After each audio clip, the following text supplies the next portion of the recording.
बिस्मिल्लाहिर्रहमानिर्रहीम। अस्सलाम वालेकुम। प्रोग्राम मुकाबिल के साथ मैं हूं सरवत वलीम। रऊफ क्लास्टा, आमिर मतीन साहब हमारे साथ ही मौजूद हैं। पैनमा केस की 2017 में एंट्री, नया बेंच, नई शुरुआत। पैनमा का केस फिर अलिफ बे से शुरू होगा क्या?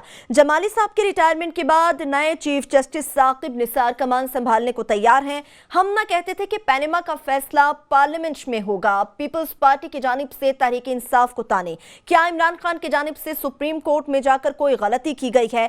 पैनमा केस का ये फैसला अब नया बेंच करेगा या फिर कमीशन करेगा? तहरीक इंसाफ का आइंदा का लाहेअमल क्या हो सकता है, इस पे बात करेंगे। दूसरे हिस्से की जानिब बढ़ेंगे तो आपको बताएंगे कि भक्कर के नमाही इलाके में कतरी शहजादों की जानिब से तलोर का शिकार किया जा रहा है। शिकार के दौरान खड़ी फसलों को भी नुकसान पहुंचाया गया है। आवाम की जानिब से शदीद एहतजाज किया गया और मकामी अफराद कतरी शहजादों के जहां पर कैंप लगाए गए थे वहां तक जा पहुंचे। पुलिस की जानिब से उन पर लाठीचार्ज भी किया गया। शिकार की इजाजत का फायदा हुक्मरान को मिलता है मगर उसका खुमियाजा सिर्फ अवाम को भुगतना पड़ता है। हुक्मरान जाती ताल्लुकात बचाने के लिए गरीब अवाम का रोजगार आखिर क्यों खत्म कर रहे हैं? जिस तलोर का शिकार आलमी तौर पर ममनू है, हमारे हुक्मरान ऐसी आखिर कौन सी मजबूरी है जिसके तहत उसकी खिलाफ वर्जी करते चले जा रहे हैं? प्रोग्राम के तीसरे हिस्से में आपको बताएंगे कि नए चीफ नई टीम को भी ले आए हैं। फौज में एक बड़े पैमाने पर अहम तकर्रियां और तबादले किए गए हैं। कोर कमांडर कराची हैं general Naveed Mukhtar DG ISI मुकर्रर कर दिए गए हैं। DG ranger Sindh general Bilal Akbar को चीफ ऑफ जनरल स्टाफ तैनात कर दिया गया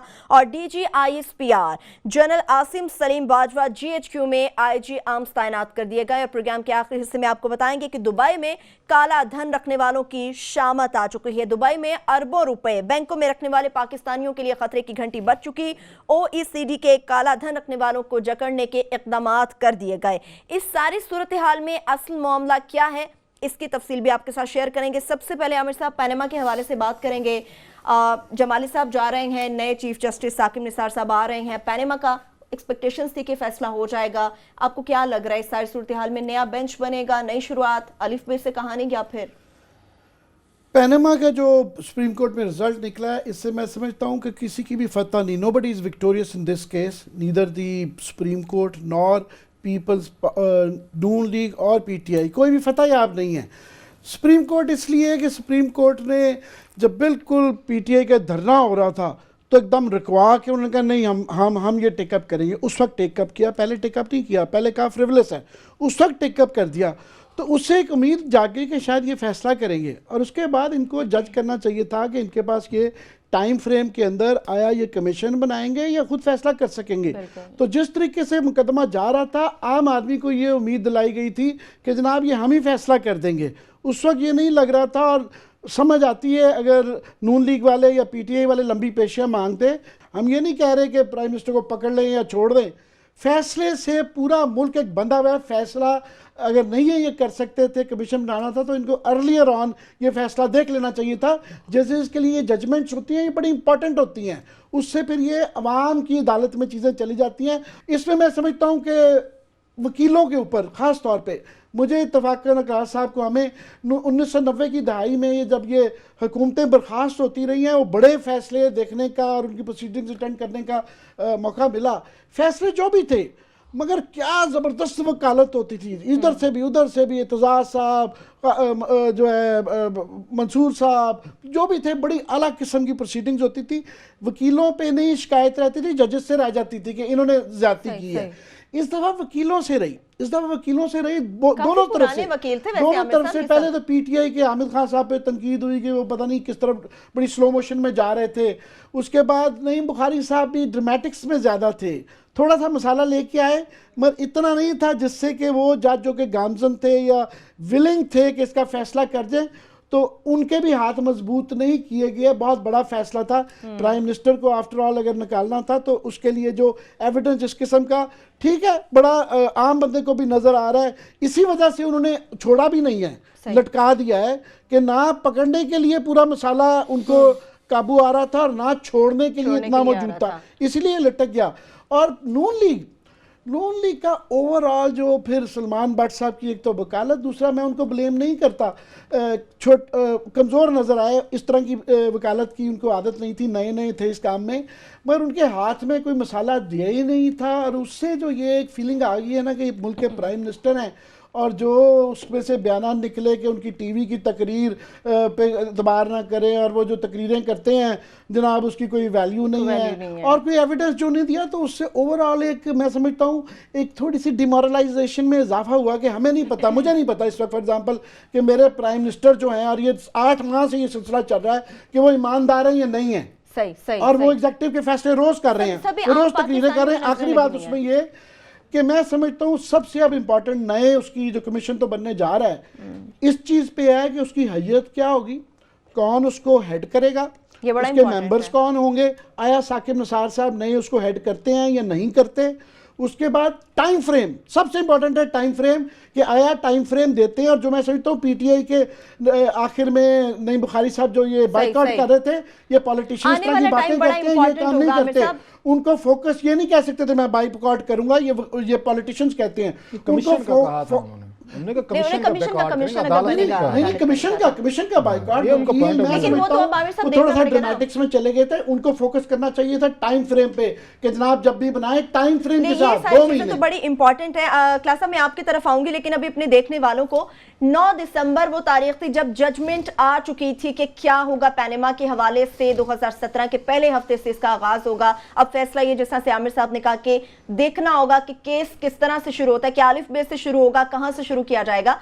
8 दिसंबर की रात काशिफ अब्बासी साहब हैं, उनके शो में रऊफ क्लासा साहब मौजूद थे।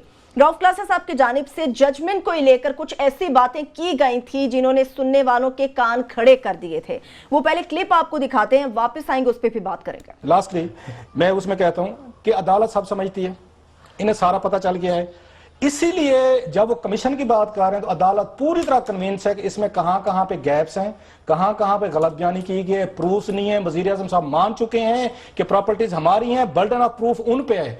अदालत बर्डन ऑफ प्रूफ किस पर है ये सुनिएगा जरा। अदालत इस वक्त नहीं कह रहे वो मुश्किल फैसला करने से वो चाहते हैं। एक दफा आपने कह दिया, लेकिन ये क्लिप हमने आपको दिखाया। क्लास साहब मैं आपकी तरफ आऊंगी, जो बात आपने की अगले दिन हमने उसके हवाले से देख भी लिया, क्या हुआ। मैं इसको अगेन मैं प्रोफेटिक नहीं कहूँगा, असेसमेंट कहूँगा। जैसे पहले भी मैं कहता रहा हूँ मैं कि जो इन्फॉर्मेशन होती है, आपको तो पता है, आप खुद रिपोर्टर हैं, कि एक असेसमेंट में और एक प्रोफेसी में बड़ा फ़र्क होता है। मेरी असेसमेंट थी ये। रीज़न क्या है कि आप केस को फॉलो कर रहे होते हैं, आपको पता चल रहा होता है कि ये केस किस साइड पे जा रहा है। मुझे आज मेरे दोस्त जो डॉक्टर जफर अल्ताफ़ है ना, वो याद आ रहे हैं। वो हमेशा कहते होते थे कि अच्छा कप्तान जो क्रिकेट में होता है ना, जो गेम को रीड करे कि गेम किस साइड पे जा रही है। इस हवाले से वसीम अकरम का बड़ा जिक्र करते थे कि वसीम अकरम ये क्वालिटी होती थी कि गेम को रीड कर सकता था कि ये जो मैच है ना किस साइड पे जा रहा है। कमिंग टू दैट वे, जब आप यहाँ पे फॉलो कर रहे होते हैं इसको, जब जजेस ने, अब मेरे ख्याल में, मैं कोई ले मैन हूँ, मेरा कोई इस पर वो नहीं है, जब हुकूमत ने 2 बातें की थी ना सुप्रीम कोर्ट के सामने, मेरे हिसाब से केस वाज ओवर। एक, जब उन्होंने ये कहा कि वज़ीर आज़म का सियासी बयान है, उनके झूठों को सीरियस ना लिया जाए, जो कह रहे हैं इधर कह रहे हैं उधर कह रहे हैं, don't take him seriously, it was all over sir. दूसरा, जब उन्होंने कहा जनाब कि हमारे पास कोई इसका मनी ट्रायल तो नहीं है, हमारे पास ये पर्चियाँ हैं, कहते हैं तो पर्चियाँ पेश कर देते हैं। सर उसके बाद मुझे बताएं, ये केस का फैसला हो नहीं चुका, अब उसके बाद कहना कि कमीशन बनाएंगे नहीं बनाएंगे, इफ्तिखार चौधरी साहब पे एतराज़ात हो सकते हैं। यार उन्होंने फैसले किए हैं, आप अच्छे जज माने जाते हैं, लेगेसी छोड़ के जाते हैं, अपने फैसलों की मदद से छोड़ के जाते हैं। अब डिलेइंग करने से, डेफर करने से कि एक फैसला आप करेंगे, उसके कंसिक्वेंसेस होते हैं, वो गलत भी हो सकते हैं, सही भी हो सकते हैं। और ज़रूरी नहीं होता कि जो फैसले आप कर रहे हो सारे फैसले गलत हो सकते हैं या सारे फैसले ठीक हो सकते हैं। देखा ये जाते आपके इंटेंशंस क्या थे। क्लास में एक छोटी सी ब्रेक लेनी है। बिल्कुल इंसाफ के हवाले से जिस तरह से बात हो रही है, अदलिया के हवाले से बात हो रही है, इस पर तो डिस्कशन करेंगे। वापस आएंगे तो कुछ नए चीफ की, नई टीम की भी बात करेंगे, और तलवार के शिकार के लिए कतरी शहजादे जो भक्कर के नवाही इलाके में मौजूद है उनका भी जिक्र करेंगे। हमारे साथ रहे।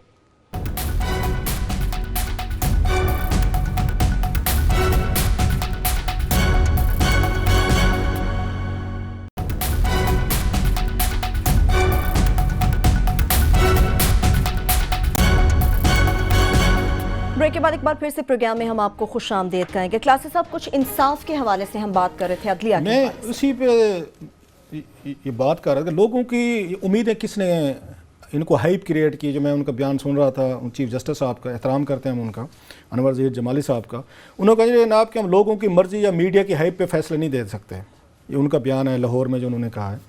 ये हाइप कोई मीडिया ने क्रिएट नहीं की थी। अगर मैं आज नहीं दिखाया मैं कि मैं ये गुस्ताखी हो जाएगी, नहीं तो हम इन्हीं के बयान सारे जो हैं उनकी हम पूरी ये अब तक की प्रोसीडिंग जो हुई है ना, कि चीफ जस्टिस साहब का बयान भी हम बता सकते हैं कब कब उन्होंने क्या कहा जी। जस्टिस आसिफ सईद खोसा साहब बड़ी इज्जत है मेरे दिल में उनके लिए, उनके बारे में क्या उन्होंने क्या कहा। जस्टिस अजमत शेख साहब ने सबसे ज़्यादा बेहतर एक्टिवली इस केस में पार्टिसिपेट किया है, जस्टिस एजाज साहब, सब ने उन्होंने एक एक महकमे की उन्होंने यहाँ पे उसको एक्सपोज किया उन्होंने, और बिल्कुल सही एक्सपोज किया कि नैब कुछ नहीं कर सका, FIA कुछ नहीं कर सकी, स्टेट बैंक, FBR, आपकी उसके बाद आपकी PAC, लॉ मिनिस्ट्री, पार्लियामेंट, सब जगह आपने सारे के सारे चीज़ें जकड़ के रख दी हैं। तो उन्होंने खुद कहा कि जनाब कि अगर ये इदारे काम कर रहे होते तो शायद ये केस, ये पनामा केस सुप्रीम कोर्ट तक नहीं जाना चाहिए था। ये अदालत ने बिल्कुल ठीक कहा है।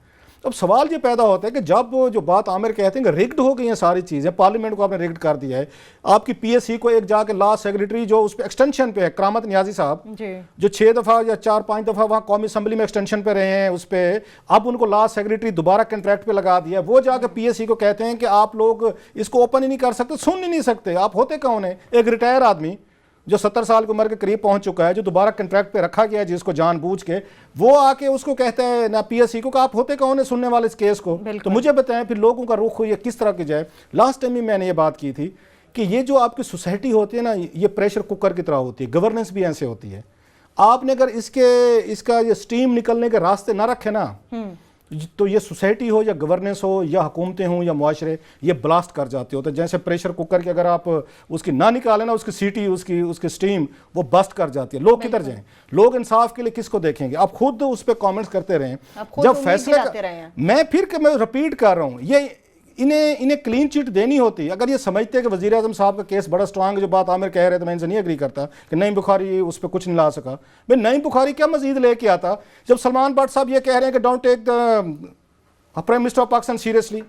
वो ये कह रहे हैं जो हमारे पास यहाँ पे वो पड़ी पर्चियाँ पड़ी हुई हैं, वो आपको आके यहाँ पे मतलब उसके बाद केस को क्या दिफा किया जाए? उसमें आपका प्रोसिक्यूटर हो या आपके वकील हो तहरीक इंसाफ को, वो कौन से आर्गूमेंट्स लेके आए, अदालत को कन्विंस करें कि जनाब कि ये देखें कि इनके पास पैसा कहाँ से आया। सो बस ठीक है, एक अदालत मेरा ख्याल एक बड़ा इनके पास एक अच्छा था, बट अदालत का अपना एक सवाबदीदी उनका एक रोल है। लेकिन हाइप जो है मादरत के साथ मीडिया से ज़्यादा कोर्ट ने खुद उम्मीदें दिलवाई थी, जो कि ठीक दिलवाई थी, ये उनका काम है। ठीक है, it's up to the court, हम उसके आगे हम तो उस पर नहीं कह सकते। लिहाजा मैंने उस वक्त कह दिया था इफ्तिखार चौधरी साहब, वी आर मिसिंग हिम। ठीक है, अच्छे थे, बुरे थे, कंट्रोवर्शियल थे, उन्होंने बोझ उठाया था। नहीं, उन्होंने कई बोझ उठाए हुए, फैसले करते थे। ब्रेक लेने फौरी तौर पे एक छोटी सी ब्रेक लेते हैं। ब्रेक से जब वापस आएंगे कुछ नए चीफ के हवाले से भी बात करेंगे।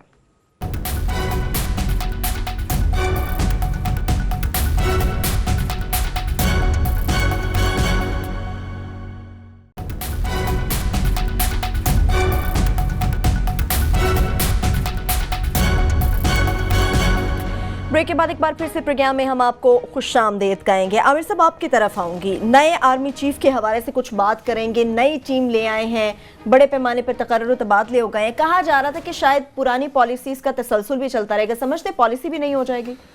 एक चीज़ तो बड़ी तब्दीली बहुत बड़ी आ गई है, वो ये कि आज chief of army staff Bajwa साहब, जनरल बाजवा पेशावर गए हुए थे। वैसे मैं पैनामा से हट के पूछ रही हूँ, मैं क्लियर आपको कर दूं। तो उनका ये बयान था आज के दहशतगर्दी और सहूलतकारों का गठजोड़ तोड़ देंगे। यही एग्जैक्ट जुमला था जो कि जनरल राहील ने कहा था, मगर उस वक्त इतना ज़्यादा पोलिटिसाइज्ड हो गया था कि क़यामत आ गई थी और सारे अखबारों की लीडें थी। आज उसका बड़ा हल्का सा इधर उधर जिक्र था क्योंकि एक थोड़ा सा गैर सियासी हो गया है। अब उसकी जो भी वजूहत है, बाकी ये ज़रूर है कि एक बड़ी आज जो ये अनाउंसमेंट्स हुई हैं, जो नई तकर्रियाँ वगैरह की हैं, एक कंप्लीट जो है ओवरऑल हुई है। इतनी मेजर रीशफल जो है बड़ी कम ही हुई है। ख़ास तौर पे आप देखें ना 23 के करीब जो हैं मेजर जनरल्स जो हैं वो सुपरसीड हुए हैं। वो कह रहे हैं 2 बैच PMA के जो है ना वो वाइप आउट हो गए हैं, सुपरसीड हो गए हैं। उसके बाद 63 के करीब जो है ना उम्र की वजह से मेजर जनरल वो होंगे। और उसके जो नज़र आ रहा है ट्रेंड कि जो जिनको तरक्कियाँ हुई हैं ख़ास तौर पर वो काउंटर टेररिज्म, कराची में फॉर एग्ज़ाम्पल जो कोर कमांडर साहब थे और DG रेंजर्स जो है नवीर मुख्तार साहब और जनरल बिलाल जो हैं, सबसे बड़ी 2 पोस्टें फौज के अंदर हैं, एक सियासी हवाले से और एक फौज के हवाले से। CGS में जनरल बिलाल साहब गए और जो है उसके अंदर जो ISI के चीफ जो है नवीद मुख्तार साहब लगे, वो कराची को मतलब एक तो सराहा गया कि कराची में वहाँ हुआ, दूसरा ट्रेंड नज़र आ गया कि आइंदा भी कराची के हवाले से जो है ना वो चलेगी। तो वो कराची की आप कह सकते हैं कि एक किस्म की सुनी गई है। तो बाकी देखते हैं आगे, इसमें डीपोलिटिसाइज तो उसमें हो गई है, बाकी ISPR का भी होने वाला है। ये देखना है कि उसमें मेजर जनरल लगते हैं या लेफ्टिनेंट जनरल करते हैं, क्योंकि ये उदा जो आप देखें ना, मेजर कैप्टन फैज़ अहमद फैज़ और कैप्टन मज़हर अली खान से चलता हुआ मेजर ज़बीर जाफरी आए, तो ये होते तो लेफ्टिनेंट जनरल तक आ गया था। तो ये मेजर जनरल का ओहदा था, मगर वो क्योंकि उनकी तकर्री के दौरान आसिम बाजवा लेफ्टिनेंट जनरल बन गए थे, तो ये देखना है कि हुआ है।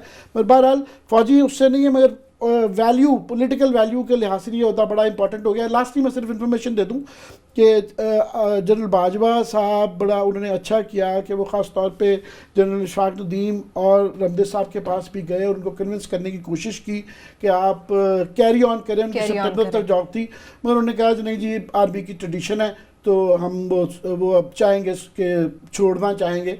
चला अच्छे वो भी रही। और मेरा ख्याल है इम्कान इस बात का है कि इशफाक नदीम साहब को जो है माड़ी गैस के ऊपर जो है ना वहाँ पे उसका इंचार्ज लगा दिया जाए और उनको FFC का इंचार्ज लगा दिया जाए। रमदे साहब को ये ऑफर की जाएगी, यानी तो अच्छा ऑफर हो सकती वो भी है, रहेंगे, उनके साथ भी ये एक ट्रेडिशन है कि सीनियर अफसरात को ये दी जाती है। चलिए, इम्कानात तो मौजूद हैं। क्लासेस, अब आप इन तकर्रियों और तबादलों को किस तरह देख रहे हैं, और खासतौर पर जो पॉलिसी की एक आम पाकिस्तानी की नज़र भी इसके ऊपर है कि पॉलिसीज़ का तसलसल क्या उसी तरह से रहेगा, आप क्या समझते हैं? आमिर साहब ने कहा कि शायद ये कराची की सुनी गई, ऐसी बात नहीं है। लास्ट टाइम जब जनरल रहील आए थे, उन्होंने भी दो बड़ी मेजर तकरीरें की थी और दोनों कराची से रिलेटेड थी। आपको याद होगा जो DG ISI आए थे वहाँ से, वो ज़हीरुल इस्लाम अब्बासी साहब थे, वो भी इस वक्त उनका कराची से ही आए थे, ये कोर कमांडर कराची थे और उनको DG ISI लगाया गया था।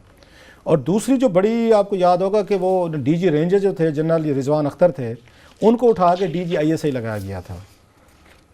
सो जिन ये जर्नलों ने माजी में वहाँ कराची में सर्व किया है, उनको पाकिस्तान की पर्टिकुलरली हमारे GHQ रिलेटेड उनको इम्पोर्टेंट पोस्ट मिलती रही। अब भी वही कुछ हुआ है, इसलिए ये कहना कि शायद कराची की सुनी गई है, मैं आमिर साहब से नहीं कराची के अमन करने ये पहले भी था, सराहा गया उस लिहाज से, उससे पहले भी था, उससे पहले भी था। इंटरनल सिक्योरिटी सबसे बड़ा इशू है। मैंने वही कहा, जनरल अब्बासी हूँ या जनरल ये रिजवान अख्तर, दोनों कराची से आए थे। एक कोर कमांडर रह चुके थे वहाँ पे और एक DG रेंजर से। अब भी वही हुआ है कि कोर कमांडर जो है कराची के, उनको DG ISI के तौर पर लाए हैं, और प्लस जो जनरल रिजवान हैं, तो मेरे ख्याल में जो मेरे लिए थोड़ी सी आप कह सकते हैं एक उनको रिवार्डिंग एक पोजीशन कहा जाए।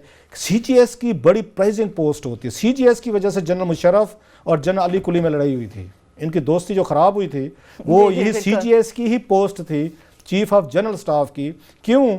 या ट्रेडिशनली तौर पर पाकिस्तान में जो आके CGS लगता है वही आर्मी चीफ बनता रहा है। मैं 4-5 ऐसे जनरल माजी में रहे हैं कि बिलाल ये बिलाल आके लगे, बिलाल अकबर जी, जनरल बिलाल अकबर लगे ना, बड़ी जंप है वैसे कि जंप है, प्रमोशन होके पाकिस्तान आर्मी की सबसे बड़ी पोस्ट जो है वो CGS है, और CGS और बड़ी यंग एज में उनको मिल रही है। ये जहन में रखें, बिलाल अकबर को जो है कराची में जो उन्होंने ऑपरेशन किए हैं, सो ये समझा जाएगा कि उनकी एफर्ट्स को, उनकी कारकर्दगी को GHQ ने सराहा है कि इनको बड़ी प्राइजिंग पोस्ट दी जाए। अगरचे बहुत सारे और बड़े अरसे से जो रिपोर्ट्स आ रही थी कि जनरल बिलाल जो हैं वो कराची से शायद वो निकलना भी चाह रहे थे कि उनको किसी और जगह कोर में जाएं, कोई ऑपरेशनल चीज़ों में जाएं। सो ये जो CGS की पोस्ट है ये बड़ी इंपॉर्टेंट पोस्ट है। हो सकता है मैं आज ये कह दूं, शायद 3 साल बाद इसका क्लिप कभी काम आ जाए, असेसमेंट कि जब नए आर्मी चीफ के लिए रेस शुरू होगी, मुझे ज़्यादा सीनियरिटीज का मसला उससे ये पहले 3 साल से पहले रिटायर, अगर रिटायर हो गए तो एक और चीज़ है। अदरवाइज ये जो पोस्ट है it's a very important post. CGS जो है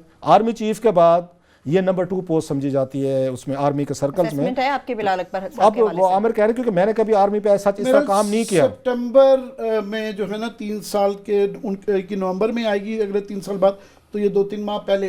बहरहाल लेकिन बात वही है कि एक जो पोस्ट है ये CGS की, ये बड़ी पोस्ट है और कंपैरेटिवली उसमें जनरल साहब जो आए हैं, वो जैसे आमिर कह रहे थे कि बहुत सारे लोग उसमें आगे पीछे भी हुए होंगे, तो देखना ये है कि ये जो उसी वक्त भी कह रहे थे हम सारे कि इनकी टीम रखी जाएगी या नहीं रखी जाएगी जनरल रहील की। 2 ही बड़े इंपॉर्टेंट वो चीज़ें होती हैं, एक DG ISI होता है कि वो बिल्कुल। देखना होता है कि वो जो नया आर्मी चीफ आता है वो उसके साथ पुराने के साथ कंफर्टेबल फील करता है। और प्लस क्योंकि अगेन कराची के हालात बड़े वो हो चुके हैं, इंपॉर्टेंट हो चुके हैं, देखना ये होगा कि वहाँ पे डीजी रेंजर्स जो हैं वो कराची में किसको लगाया जाता है, क्योंकि जरदारी साहब भी अपने सुना ये वो जो अपनी ईंटों का ट्रक उन्होंने ले लिया, खरीद लिया है, बिल्कुल बिल्कुल वापस आने, और उन्होंने भी ईंट से ईंट बजानी अभी बाकी है, 27 दिसंबर का सुन रहे हैं। बस क्लास साहब, हमें सिर्फ अच्छे की उम्मीद रखनी चाहिए पाकिस्तान को लेके। अब कुछ आमिर साहब बात करते हैं हराम की कमाई के हवाले से।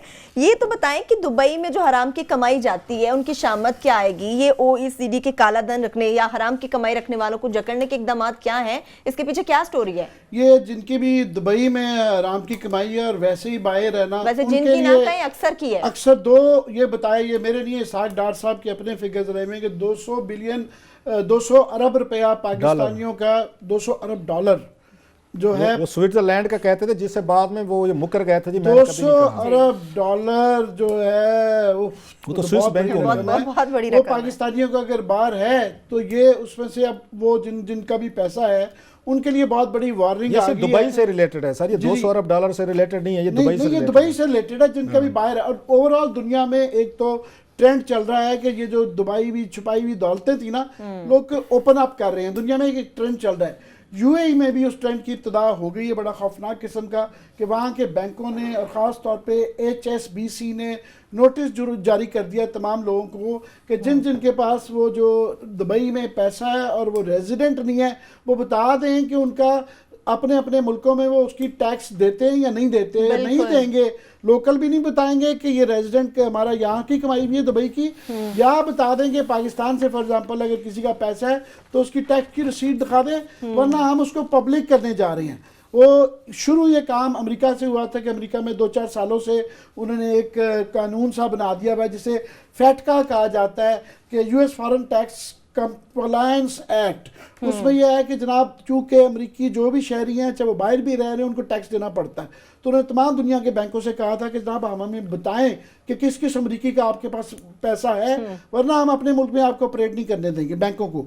अब यूरोप ने भी OECD, जिसमें ज़्यादातर यूरोपियन कंट्रीज़ हैं, उन्होंने भी ये कहा है कि जनाब हमें भी बताएं हमारे मुल्कों का पैसा किस किस का यहाँ पे है। सही। तो जिसके भी दुबई में पैसे हैं, फ्लैट हैं, छुपाए हुए हैं और यहाँ डिक्लेयर नहीं है, वो या निकलवा लें, वरना उनका पनामा होने जा रहा है। और ये 20-25 दिन में होने जा रहा है। फ्लैट्स वालों को आप गलत इसमें ला रहे हैं, उनका कोई कुछ नहीं कर जिनका सकता। डिक्लेयर नहीं है, क्लास साहब कह फ्लैट्स रहे हैं वालों उनका का कुछ नहीं तलब कर सकता उनका कोई कुछ भी। नहीं हो सकता। आप उनको गलत ना डराएं ना, वो डरने वाले हैं, बड़े बड़े लोग हैं ना, वो आपकी बातों से डरने वाले हैं। बैंक तो अकाउंट्स में जिसका भी पैसा मैं है उसी दुबई के अंदर और अनडिक्लेयर्ड है और मैं वहाँ फ्लैट्स से भी वाला निकलवाया गया, आपने दरमियान में- डराने दें, क्या फर्क पड़ता है? नहीं कि शायद डरते। इसी डरना बहाने नहीं आ है। जाए। सर नहीं डरते ना। चौधरी निसार अली खान साहब ने उनको बचा लिया था। चौधरी साहब बड़े समझदार आदमी हैं। चौधरी निसार अली खान साहब ने जब FIA ने कार्रवाई करनी शुरू की थी इनके खिलाफ, जिन्होंने वहाँ पे ये उसमें ली हुई है प्रॉपर्टीज ली, अरबों रुपया पाकिस्तान से हराम का कमाया इन्होंने, तो टैक्स चोरी करके ले गए हैं वाया भटिंडा, और बड़े बड़े नाम हैं। वो कहते हैं ना कि नाम बड़े रूप दर्शन झूठे, नाम बड़े दर्शन छोटे। वो दर्शन वो हैं जो रूप झूठे रूप के दर्शन जो हम यहाँ देखते हैं रोजाना TV चैनल्स पे, वो मसूफ और कहानी है। उनका कोई कुछ नहीं कर सकता, क्योंकि जब आपके वज़ीर आज़म पाकिस्तान का दामाद या उनके बेटे बरखुरदार जो हों आपके फाइनेंस मिनिस्टर के, वो दुबई में बिजनेस कर रहे हों, तो फिर उसके बाद ये चीज़ें उनके लिए मीनिंगफुल नहीं रह जाती। खतरा क्या है इस पूरी स्टोरी क्लास साहब में? ब्रेक से वापस आके ले मैं खतरा बताता हूँ कि जिन्होंने काला धन, जिसको बकौल आपको हमारे ख्याल में हराम का पैसा हराम की कमाई। दुबई के बैंकों में रखा हुआ है, उसके लिए नया कानून क्या आ रहा है वो मैं ख्याल ब्रेक के बाद आए, मैं बिल्कुल, वो बताता जो हूँ। खतरा है, अब खतरा क्लासेस साहब से जानेंगे छोटी सी ब्रेक के बाद। हमारे साथ रहिए।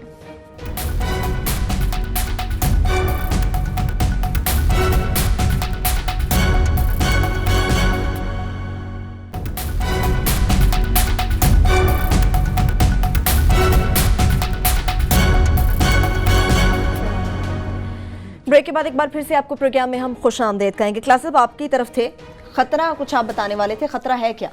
अभी खैर आमिर साहब इस पे कल थोड़ी सी रिसर्च करके बता देंगे। मुझे 2-3 ये सोर्सेज से आ रहा है, मैसेज आ रहा है, थोड़ा मैं बता किस देता हवाले से क्लास साहब? हूँ। वो जो हमने जनरल बिलाल अकबर साहब की उनकी एज के हवाले से कह रहे थे या रिटायरमेंट के हवाले से, तो उस पर 2-3 मुझे आए। तो बाकी आमिर साहब नहीं, कल आप सही कह रहे हैं, आप सही कह रहे हैं कि वो उससे पहले रिटायर नहीं वो ये कह रहे हैं कि जो मुझे आया है कि इनकी लेफ्टिनेंट जनरल बिलाल अकबर साहब की रिटायरमेंट जो है ना, डेट वो 10 दिसंबर 2020 है।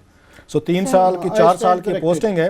सो मैं उसी बात पे कि अगले आर्मी चीफ की जब अपॉइंटमेंट का मेरा ख्याल टाइम आएगा तो जनरल बिलाल जो है ना, again he will be the key contender. I don't know, मुझे सिनालिटीज का ज़्यादा नहीं पता, मैं पहले से कह रहा हूँ आर्मी रिलेटेड वैसे on डिफेंस record आ पे। गई है, अभी जी, मेरी- आपकी दूर है कहीं भी बात नहीं। काफी दूर है अभी। अब मैं दिल्ली हनोज दूर असबार मैंने कहा, एक अच्छा कुछ दोस्तों ने हमारी ये करेक्शन की है कि रिटायरमेंट एज जो है इनकी वो 10 दिसंबर 2020 है, सो ये अभी ये रेलिवेंट होंगे नए चीफ की अपॉइंटमेंट होगी। चलिए एनीवे देखते प्लीज, देखते हैं खतरे के हवाले से क्लास साहब, आप खतरा तो वो बताएं। मैं बताऊं, ये हुआ ये है, ये कोई ये दुबई वाले को बैठे बैठे इतने मेहरबान नहीं हो गए एकदम कि हैं जी कि आप अपने अकाउंट खोलें और फलां करें।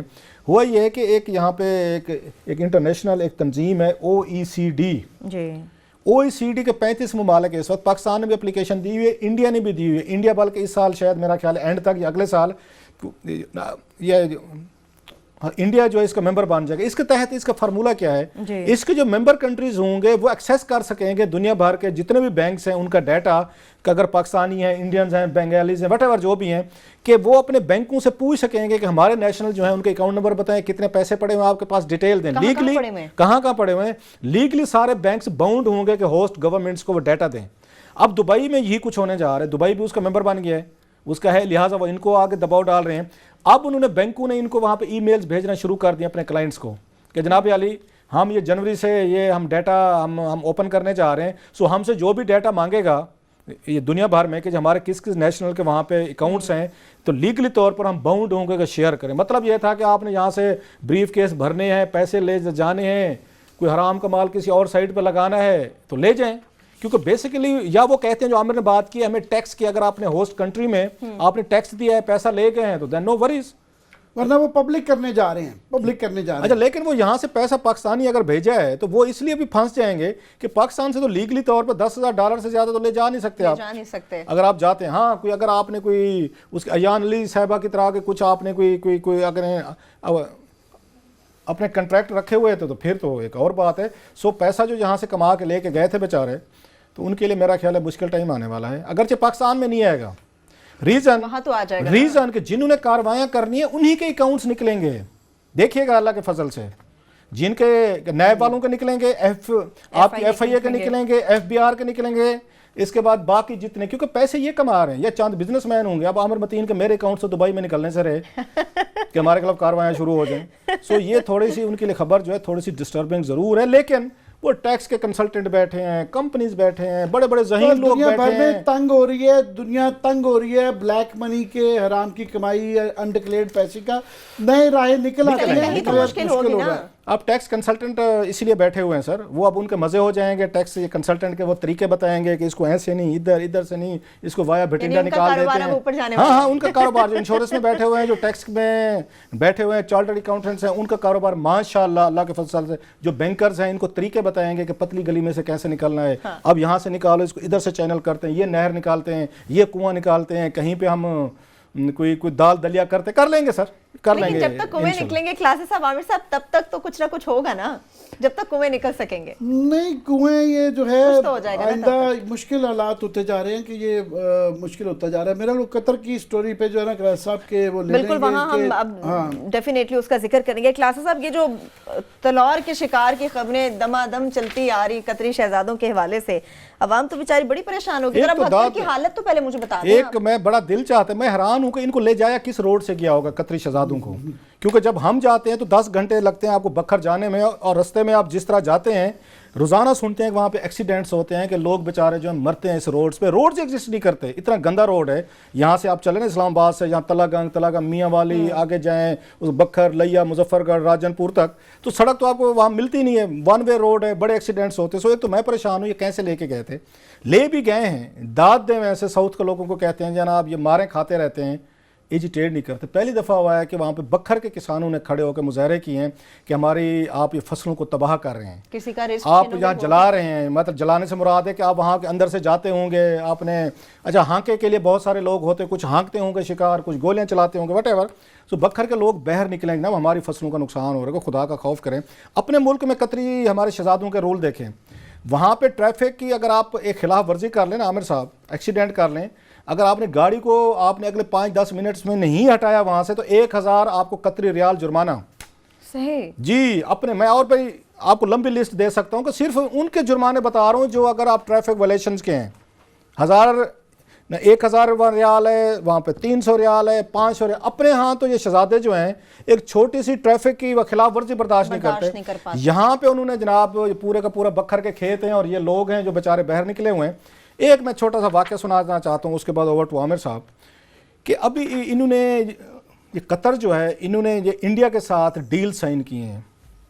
हमें कोई एतराज़ नहीं है इंडियंस के और उनके रिलेशनशिप पे। अगेन दुनिया के हर मुल्क को राइट है कि अपने इंटरेस्ट को वाच करें, इंडियंस को भी करना चाहिए।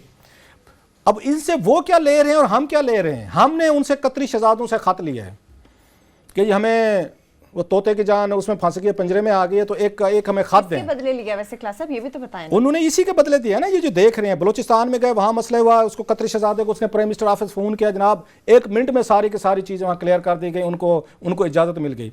अब यहाँ पे ये एक लेटर लेके आए हैं, उसके बदले ये कतरी शहजादे वहाँ पे वो शिकार फरमा रहे हैं। इंडियंस क्या करते हैं? We have to learn something from the Indians. ये इनकी डील हुई है और ये 3 दिसंबर की डील है इनकी, कतर की और इंडिया की। ये लंबी मतलब चीज़ है, मैं उसमें नहीं जाता, सिर्फ एक चीज़ बता रहा हूँ। और बड़े सारे मुहदे हुए हैं इंडियंस के, MOU साइन हुए।